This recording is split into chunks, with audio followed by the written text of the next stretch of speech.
Hello दोस्तों, आप सभी का हमारे चैनल खबर मंथन में स्वागत है। दोस्तों, झारखंड में फिर से मिले 1266 नए मरीज। झारखंड में कोरोना वायरस के पैर पसारने का सिलसिला लगातार जारी है। राज्य में एक दिन में 1266 नए मामले सामने आए हैं। राज्य के स्वास्थ्य मंत्री बन्ना गुप्ता और विधायक सुदेश महतो भी कोरोना संक्रमित हो गए हैं। राज्य में नए संक्रमितों को मिलाकर कुल संख्या अब 25,333 हो गई है। वहीं चीनी वायरस से मरने वालों की संख्या 265 तक पहुँच गई है। 21 तक झारखंड के सभी जिलों में होगी भारी बारिश। वहीं वज्रपात का भी अलर्ट जारी किया गया है। झारखंड के लगभग सभी जिलों में 21 अगस्त तक बारिश होने की संभावना है। मौसम विभाग ने इसका अलर्ट जारी किया है। मंगलवार को पूरे राज्य में हल्के से मध्यम दर्जे की बारिश हुई है। मौसम विभाग ने दिन में कई बार वज्रपात की चेतावनी भी जारी कर किसानों को खेत में न जाने से मना किया है। मौसम विभाग के अनुसार छत्तीसगढ़ और मध्य प्रदेश के ऊपर कम दबाव का क्षेत्र बन रहा है। इससे राज्य के लगभग सभी जिलों में मध्यम से तेज बारिश होने की संभावना है। झारखंड के पारस सैनिकों के लिए खुशखबरी। हेमंत सोरेन की सरकार ने तैयार किया स्थायीकरण व वेतनमान सेवा नियमावली का प्रस्ताव। झारखंड के पारस सैनिकों के आंदोलन और उनकी धमकी का असर दिखने लगा है। सरकार की ओर से उनके लिए खुशखबरी है। हेमंत सोरेन की सरकार ने पारस सैनिकों के स्थायीकरण व वेतनमान सेवा संबंधी नियमावली का प्रस्ताव तैयार कर लिया है। विधि विभाग सरकार को इस प्रस्ताव पर अपनी राय देगा। इसके बाद प्रस्ताव को राज्य सरकार के पास भेजा जाएगा। फिर इसे कैबिनेट की बैठक में रखा जाएगा। प्रस्ताव को कैबिनेट की मंजूरी मिलने के बाद ही इसे लागू किया जा सकता है और इसका लाभ पारसक्षकों को मिल सकेगा। पारसक्षक स्थायीकरण और समान काम के लिए समान वेतन की मांग करते हुए लंबे समय से आंदोलन कर रहे हैं। तो क्या पारसक्षकों का यह आंदोलन को पूरा किया जाना चाहिए, उनकी मांगों को पूरा कर देना चाहिए? आप हमें कमेंट में ज़रूर बताएं। कोरोना संकट के बीच सितंबर से खुल सकते हैं स्कूल। केंद्र की कर रही है विचार। कोरोना महामारी के सभी चीज़ों पर ब्रेक लगा दिया है। नौकरी से लेकर बच्चों की पढ़ाई तक हर चीज़ की रफ्तार थम गई है। स्कूल कॉलेज पिछले कुछ महीनों से बंद पड़े हैं। वहीं अब फिर से सितंबर में स्कूल खोलने पर राज्य सरकार विचार कर रही है। मीडिया रिपोर्ट के माने तो कई ज़्यादातर अभिभावक कोरोना संकट में बच्चों की ऑनलाइन क्लास से खुश हैं, क्योंकि इसमें बच्चे की पढ़ाई भी हो रही है और कोरोना से भी सुरक्षित है। केंद्र सरकार सितंबर से स्कूल खोलने पर विचार कर रही है। हालांकि इसके बारे में अभी तक कोई फैसला नहीं लिया गया है। स्कूल खुलने पर आपका क्या राय है, हमें कमेंट में ज़रूर बताएं। यह हमारे चैनल के थ्रू एक सर्वे है, तो आप कमेंट कर जरूर बताएं। झारखंड में 6 नए ग्रिड शुरू। डीवीसी से नहीं लेनी होगी महंगी बिजली। मुख्यमंत्री हेमंत सोरेन ने मंगलवार को प्रोजेक्ट भवन से 616 करोड़ रुपए की लागत से 6 ग्रिड सब स्टेशन परियोजनाओं का ऑनलाइन उद्घाटन किया।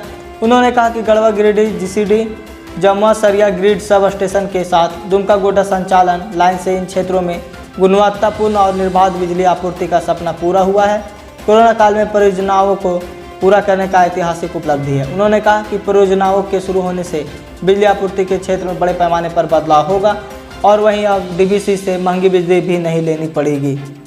7 निजी कंपनियों की लौ खदानें सरकारी उपकरणों में आरक्षित।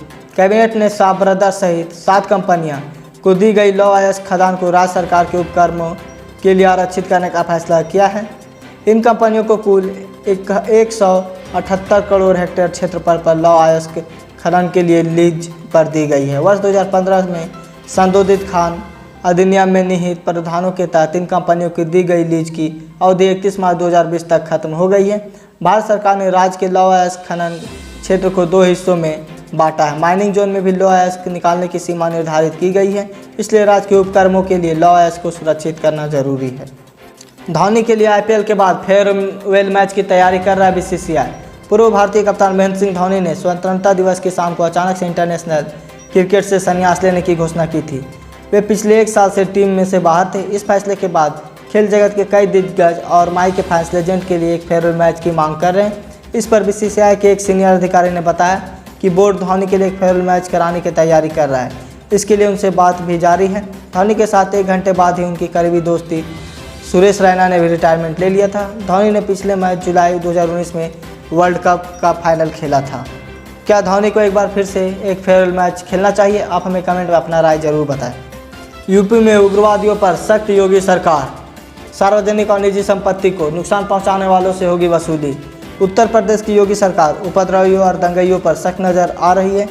यूपी सरकार ने साफ कह दिया है कि सार्वजनिक और निजी संपत्ति को नुकसान पहुंचाने वालों को किसी भी सूरत में बख्शा नहीं जाएगा और ऐसे लोगों से नुकसान की वसूली भी की जाएगी। योगी सरकार इसके लिए संपत्ति क्षति दवाधिकरण का गठन किया है। यदि उत्तर प्रदेश में दंगई प्राइवेट या सरकारी संपत्ति को नुकसान पहुंचाते हैं तो सरकार का नुकसान पहुंचाने वाले की पहचान कर उनसे ही वसूली किया जाएगा। क्या यह नियम सभी राज्यों में लागू होना चाहिए? आप हमें कमेंट में ज़रूर बताएं। कि सीबीआई को सौंपने से रिया चक्रवर्ती की हुई इच्छा पूरी। सुशांत सिंह मौत मामले की जांच केंद्रीय जांच ब्यूरो को सौंपे जाने के लिए अपने फैसले से सुप्रीम कोर्ट ने कई अहम टिप्पणियां की है। शीर्ष अदालत ने बुधवार को कहा कि रिया चक्रवर्ती के लिए यह चाहा गया है फैसला होगा, क्योंकि उन्होंने अपनी मर्जी से मामले की सीबीआई जांच की मांग की थी। बता दें कि कोर्ट ने अपने एक अहम फैसले से अभिनेता सुशांत सिंह मौत के मामले की जांच की जिम्मेदारी सीबीआई को सौंप दी। साथ ही मुंबई पुलिस को मामले के सभी साक्ष्यों एवं दस्तावेजों को केंद्रीय जांच एजेंसी को सौंपने और उसका सहयोग करने का निर्देश दिया है। सुप्रीम कोर्ट का यह फैसला महाराष्ट्र सरकार के लिए एक झटका है, क्योंकि उद्धव सरकार इस केस को सीबीआई को सौंपने का विरोध कर रही थी। क्या सुप्रीम कोर्ट का फैसला सही है? आप हमें कमेंट में ज़रूर बताएं। कोरोना का जल्द होगा खात्मा, भारत कर रहा है 3 वैक्सीन तैयार। कोरोना वायरस का कहर लगातार पांव पसारता जा रहा है, जिसकी वजह से अब तक भारत में 51,000 लोग जान गंवा चुके हैं। देश में अब तक करीब 27 लाख लोग इस संक्रमण से संक्रमित हुए हैं। केंद्रीय स्वास्थ्य मंत्रालय ने मंगलवार को वैक्सीन को लेकर बयान दिया है। बताया गया कि देश में कोरोना वायरस की 3 वैक्सीन पर काम चल रहा है। इसमें एक वैक्सीन आज या कल में ट्रायल के तीसरे स्टेज में पहुंच जाएगी।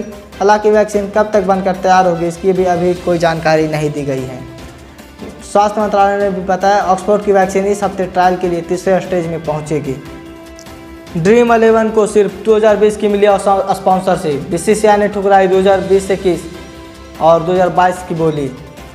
फैंटेसी गेमिंग से जुड़ी कंपनी ड्रीम 11 इस साल 19 सितंबर से शुरू होने वाले इंडियन प्रीमियर लीग का टाइटल प्रायोजक होगी, लेकिन भारतीय क्रिकेट बोर्ड ने उसकी सशर्त 3 साल की बोली नामंजूर कर दी है, क्योंकि उसने वर्ष 2021 और 2022 के लिए कम बोली लगाई थी।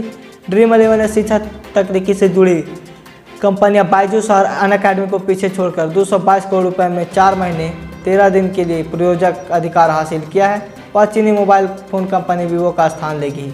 बीसीसीआई ने आईपीएल चेयरमैन ब्रजेश पटेल ने मंगलवार को दिए गए बयान की पुष्टि करते हुए बुधवार को जारी विज्ञप्ति में कहा कि आईपीएल संचालन परिषद ने ड्रीम 11 को इंडियन प्रीमियर लीग 2020 के लिए नया टाइटल प्रायोजक घोषित कर दिया है।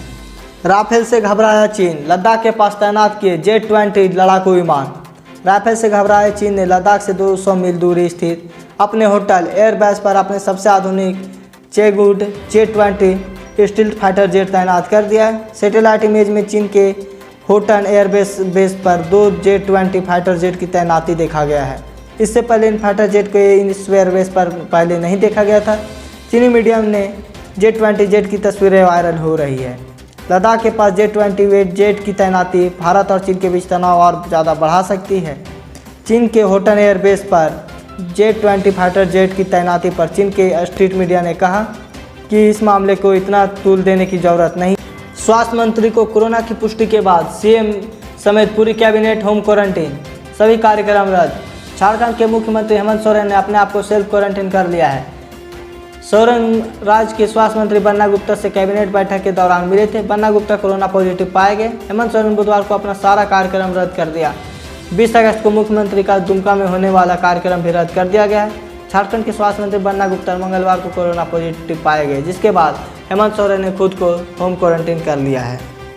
रेलवे, बैंक और एसएससी की प्राथमिक परीक्षा अब एक साथ होगी। मोदी कैबिनेट की फैसला।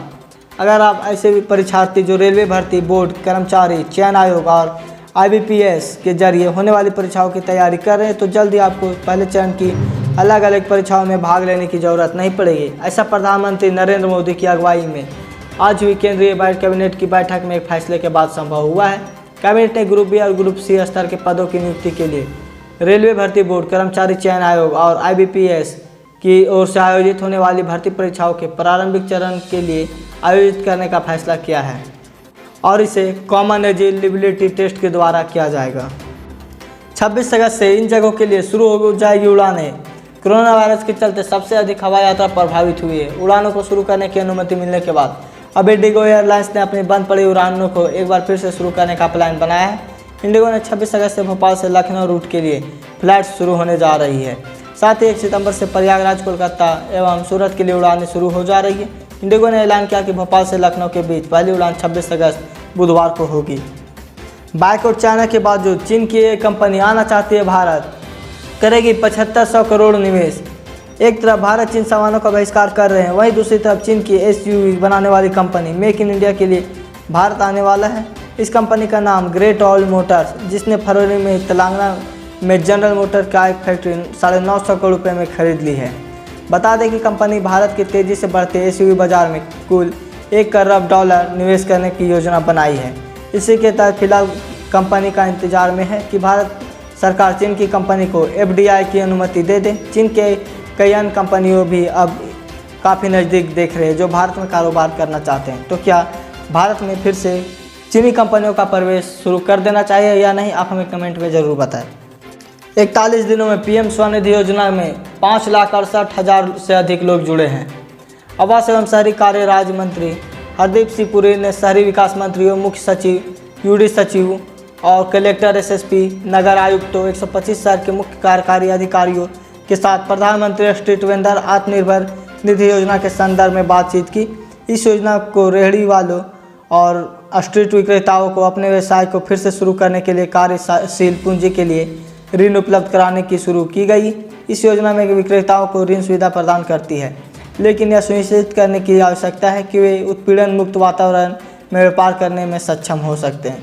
बैठक में आवास एवं शहरी कार्य मंत्री ने सचिव दुर्गा शंकर मिश्रा भी उपस्थित थे। अगर आप भी स्ट्रीट वेंडर्स हैं और आप भी अगर 10,000 तक का लोन चाहते हैं तो आपको आसानी से मिल सकता है बिना किसी ID प्रूफ के। तो दोस्तों, आप भी इसका फ़ायदा उठाएं। और साथ ही आज की ताज़ा खबर बस इतना ही। अगर आप हमारा चैनल में नए हैं तो इस चैनल को सब्सक्राइब करें और बेल आइकन दबा दें ताकि जब भी वीडियो डालें नोटिफिकेशन आप तक चला जाए। और साथ ही इस न्यूज़ को ज़्यादा से ज़्यादा लाइक और शेयर करें।